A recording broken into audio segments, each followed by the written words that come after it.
December 17, 1944. A frozen checkpoint outside Aywaille, Belgium. A lone jeep rolled to a stop as the military policeman raised his hand. His breath hung in the icy morning air. Inside the jeep sat 3 soldiers, wearing American uniforms that looked completely authentic. Their weapons appeared regulation. Their English, almost perfect. But Sergeant William Creel had been warned about something that should have been impossible. German soldiers, disguised as Americans, operating behind Allied lines. He asked for the password. The men hesitated. He asked again. Their English faltered. Then Creel noticed the detail that gave them away. Their weapons were Sten guns, British-made, not American issue. Within minutes, the 3 were under arrest. Beneath their olive-drab coats, they wore German field gray. Their names were Manfred Pernass, Günther Billing, and Wilhelm Schmidt. Their capture would ignite one of the most intense waves of paranoia in American military history.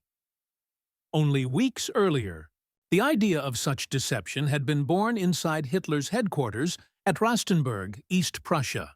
On October 22, 1944, Adolf Hitler summoned the daring SS commando Otto Skorzeny, the man who had rescued Mussolini from captivity and forced Hungary to remain in the war. Hitler now had a new mission for him, an operation unlike any before. Germany would soon launch a surprise counteroffensive through the Ardennes Forest, striking toward the port of Antwerp. To succeed, they needed speed and deception. Skorzeny was ordered to form a special brigade that would seize key bridges before American engineers could destroy them. Hitler's solution was shocking. His men would wear American and British uniforms, drive Allied vehicles, and sow chaos from within. Skorzeny immediately understood the danger.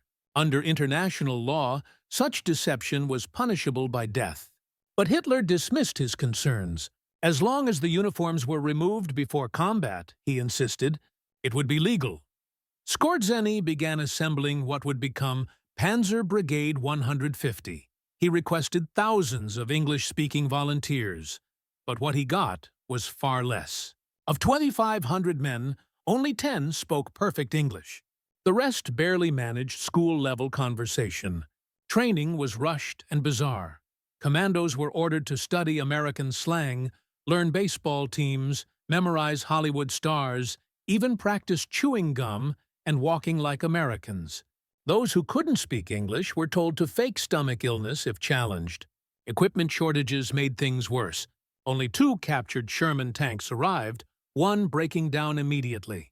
German Panthers were disguised with green paint and white stars, convincing only from a distance. Uniforms were scavenged from every source, many blood-stained, mismatched, or the wrong season. Still, Skorzeny pressed on. By mid-December, the German offensive, later known as the Battle of the Bulge, was ready.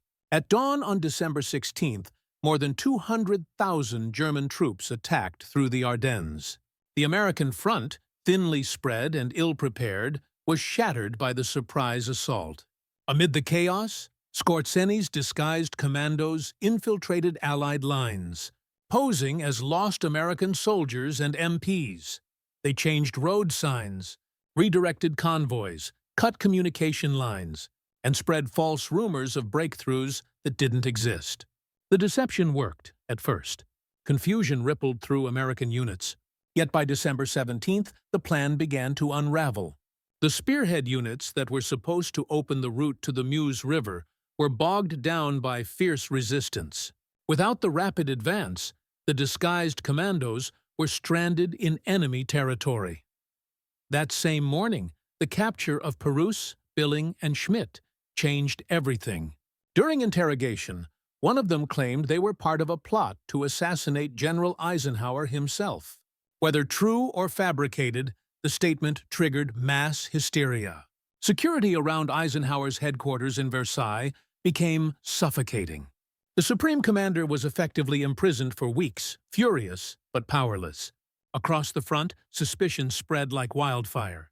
Soldiers began seeing spies everywhere. Checkpoints sprouted along every road. manned by jumpy MPs who stopped anyone who looked even slightly out of place. To expose infiltrators, American soldiers began using cultural knowledge as a weapon. They quizzed their comrades with questions only a true American could answer. What's the capital of Illinois? Who won the 1940 World Series? What team plays at Wrigley Field? Who is Mickey Mouse's girlfriend? The absurdity didn't matter. What mattered was instinct. Real Americans could answer without hesitation. Germans could not. The system was chaotic but surprisingly effective. Some American soldiers, caught off guard, were detained themselves for wrong answers. Even generals weren't spared. General Omar Bradley was held when an MP wrongly thought Chicago was Illinois' capital. The paranoia was total. For the German infiltrators still behind the lines, the noose tightened. Their English, once convincing in training, faltered under pressure. The questions about baseball and movie stars exposed what months of drills could not conceal. Between December 16th and 31st, 23 were captured. Trials were swift. The first three, Pernass, Billing, and Schmidt, were convicted of violating the laws of war by fighting in enemy uniforms. On December 23rd, 2 days before Christmas, they were executed by firing squad. Billing's last words were, "Long live our Führer, Adolf Hitler." 13 more commandos met the same fate in the following days. Each died before a wooden post, blindfolded, facing rifles that ended their lives.